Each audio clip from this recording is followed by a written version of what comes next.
Assalamualaikum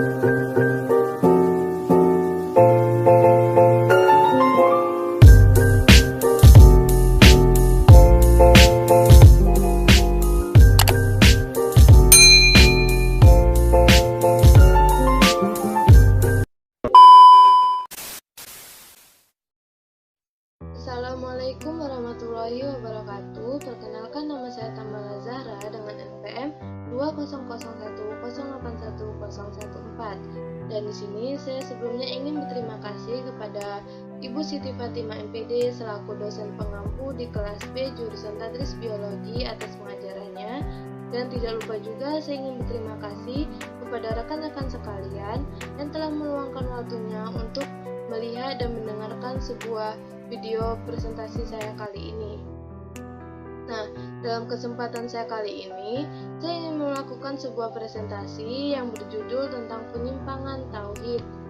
Di mana dalam penyimpangan tauhid ini itu memiliki penyebabnya. Yang pertama itu kebodohan terhadap akidah. Itu disebabkan karena tidak maunya mempelajari dan mengajarkannya dan kurangnya perhatian terhadapnya. Yang kedua itu ada ta'assub atau fanatik. Sesuatu yang diwarisi dari bapak dan nenek moyangnya sekalipun hal itu batil dan mencapakan apa yang menyalahinya sekalipun hal itu benar.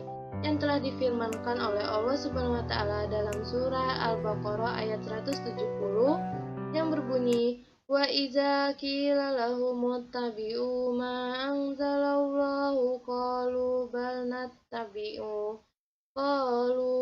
nattabi'u ma alfaina alaihi aba'ana awalau kana aba'uhum la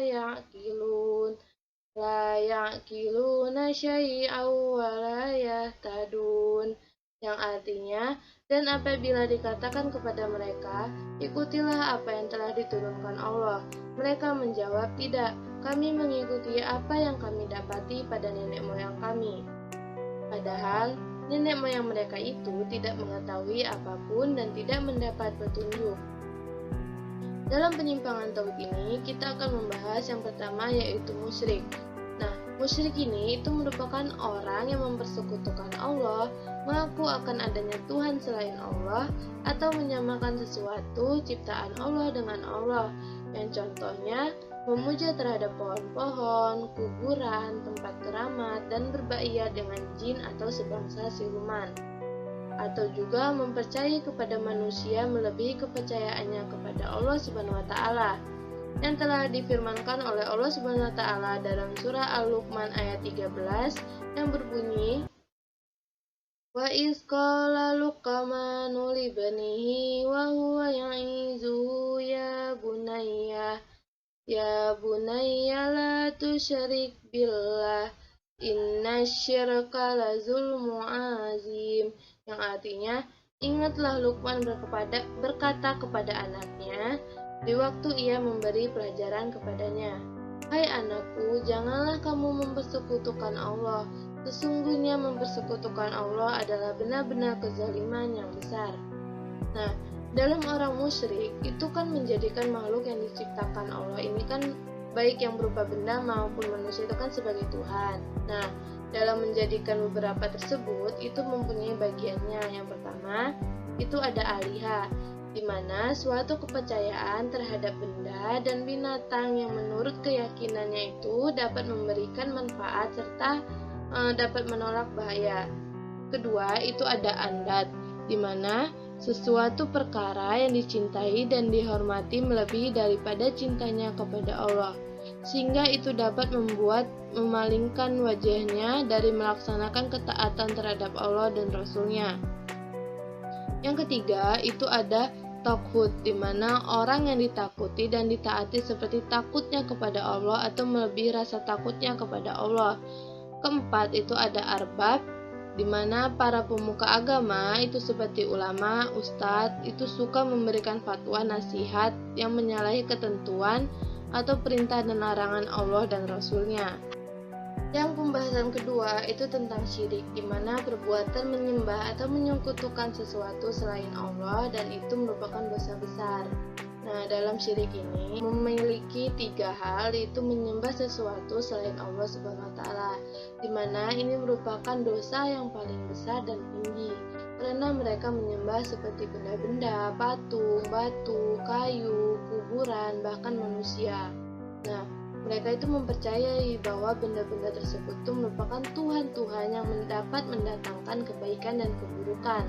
Kedua, itu ada mempersekutukan Allah Subhanahu wa taala, di mana mereka mempercayai bahwa makhluk selain Allah Subhanahu wa taala itu mempunyai sifat-sifat seperti yang ada pada Allah Subhanahu wa taala. Ketiga, itu mempertuhankan manusia. Mempertuhankan manusia, menjadikan manusia sebagai Tuhannya, dan termasuk itu merupakan syirik atau mempersekutukan Allah Subhanahu wa taala. Nah, dalam bahaya syirik ini, itu Allah telah berfirman dalam Al-Quran surat Al-Kahfi ayat 102 yang berbunyi, Afahasibal lazina kafaru ayyattahizu ibadi min duni awliya inna a'tadna jahannama lil kafirina nuzulan, yang artinya, maka apakah orang kafir menyangka bahwa mereka dapat mengambil hamba-hambaku menjadi penolong selain aku? Sungguh kami telah menyediakan neraka jahanam sebagai tempat tinggal bagi orang-orang kafir. Yang ketiga, itu kita membahas tentang munafik, di mana munafik itu merupakan orang yang termasuk golongan orang yang tidak mendapat hidayah atau petunjuk dari Allah, sehingga jalan hidupnya itu ditempuhi tidaklah mengandungi nilai-nilai ibadah dan segala amal yang dikerjakan tidak mencari keridhaan Allah. Nah, dalam munafik ini memiliki tanda-tandanya.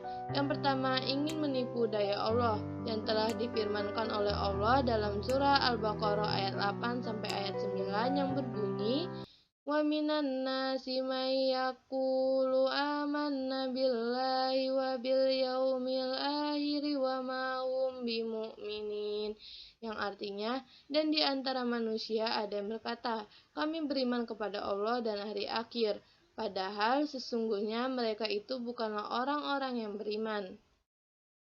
Dalam ayat 9 itu berbunyi, yukhadi'una Allah wallazina amanu wa ma yahda'una illa anfusahum wa ma yash'urun, yang artinya mereka menipu Allah dan orang-orang yang beriman, padahal mereka hanyalah menipu diri sendiri tanpa mereka sadari. 2. Itu lebih suka memilih orang kafir sebagai pemimpinnya. Dalam surat An-Nisa ayat 139 yang berbunyi, Allazina yattahizunal kafirina awliya'a min dunil mu'minin ayabtahuna indahumul izzata fa innal izzata lillahi jami'a, yang artinya yaitu orang-orang yang mengambil orang-orang kafir menjadi teman-teman penolong dengan meninggalkan orang-orang mukmin. Apakah mereka mencari kekuatan di sisi orang kafir itu? Maka sesungguhnya semua kekuatan kepunyaan Allah. Ketiga, itu tidak ingin diajak berhukum dengan hukum Allah dan Rasul-Nya. Nah, selanjutnya kita akan membahas tentang kafir, di mana kafir itu bermakna orang yang ingkar, yang tidak beriman atau tidak percaya, atau tidak beragama Islam. Dengan kata lain, orang kafir adalah orang yang tidak mau memperhatikan serta menolak terhadap segala hukum Allah. Nah, dalam kafir ini mempunyai pembagiannya, di mana pertama, kafir yang sama sekali tidak percaya akan adanya Allah, baik dari segi lahir dan batin, seperti Raja Namrud dan Fir'aun. Kedua, itu ada kafir jumud, yang artinya membantah. Orang kafir jumud ini pada hatinya atau pemikirannya itu mengakui akan adanya Allah, tapi tidak mengakui dengan lisannya seperti iblis dan sebagainya. Ketiga, itu ada kafir inat, di mana orang kafir inat itu mereka pada hati, pemikiran dan lisannya sebutannya itu mengaku terhadap kebenaran Allah, tetapi tidak mau mengamalkannya atau mengikuti mengerjakannya seperti Abu Thalib. Keempat, itu ada kafir nifak, yaitu orang yang munafik yang mengakui di luarnya itu pada lisannya saja terhadap adanya Allah dan hukum Allah, bahkan suka mengerjakannya perintah Allah, tapi hatinya sendiri itu batinnya itu tidak mempercayainya. Nah, Allah Subhanahu wa taala berfirman dalam surat An-Nisa ayat 150 sampai 151 yang artinya, sesungguhnya orang kafir kepada Allah dan Rasul-Nya dan bermaksud memperbedakan antara Allah dan Rasul-Nya seraya mengatakan, kami beriman kepada yang sebahagian dari Rasul itu atau ayat Al-Quran, dan kafir atau ingkar itu terhadap sebagian yang lain, serta bermaksud dengan perkataannya itu mengambil jalan lain di antara yang demikian itu, iman dan kafir. Merekalah orang kafir yang sebenar-benarnya. Kami telah menyediakan untuk mereka itu siksaan yang menghinakan. Yang kelima itu tentang murtad, ialah orang Islam yang keluar dari Islam, yakni mengingkari semua ajaran Islam, baik dari segi keyakinan, ucapan atau perbuatannya. Semua amalan orang murtad akan dimusnahkan dan tidak nilai pada hari akhir nanti, apabila ia tidak segera kembali kepada Islam serta bertaubat sesungguh-sungguhnya.